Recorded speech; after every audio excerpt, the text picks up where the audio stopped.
Дървото на мъдростта. История за смисъла на живота.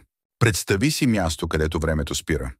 Там, в сърцето на една древна гора, стои могъщо дърво, дървото на мъдростта.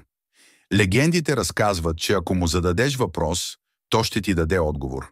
Но цената за този отговор не е злато или богатства. Дървото иска това, което цениш най-много. Днес ще ви разкажа за един млад мъж, Лиан, който в своя стремеж към величие научи какво всъщност означава да живееш. Дървото. Какво искаш, човече? Лиан. Искам да стана най-великият владетел на света. Кажи ми как да постигна това. Дървото помълча за миг, сякаш размишляваше върху въпроса му. Накрая то прошепна.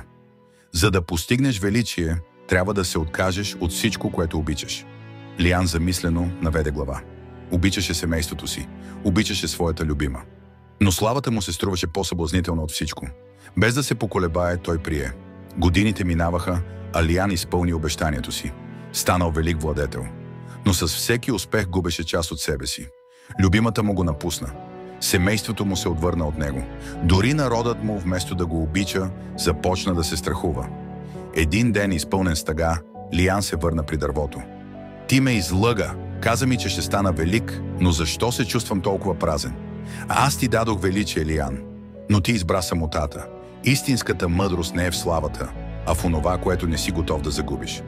Тези думи сякаш пронизаха сърцето му. Той осъзна, че в стремежа си към величие е пожертвал всичко, което е имало истинска стойност. От този ден нататък Лиан промени живота си.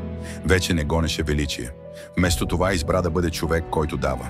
Той откри радост в малките неща, в усмивката на дете, в топлината на ръце, които му благодарят. Мъдростта не е в това, което постигаш, а в това, което цениш.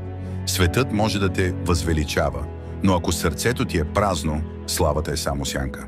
Поуката на Лиан е и за нас.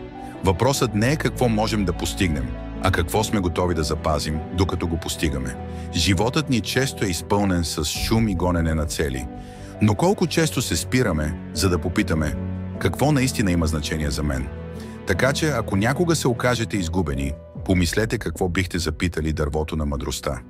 Но преди всичко, запитайте себе си, за какво бихте платили най-скъпата цена? Защото често мъдростта е точно пред нас, стига да сме готови да я видим.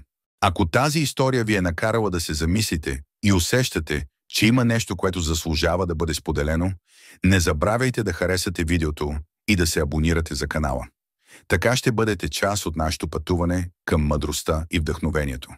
Споделете с нас какво ви е накарало да се замислите и не пропускайте още видеа, които ще ви мотивират да търсите истинската стойност в живота.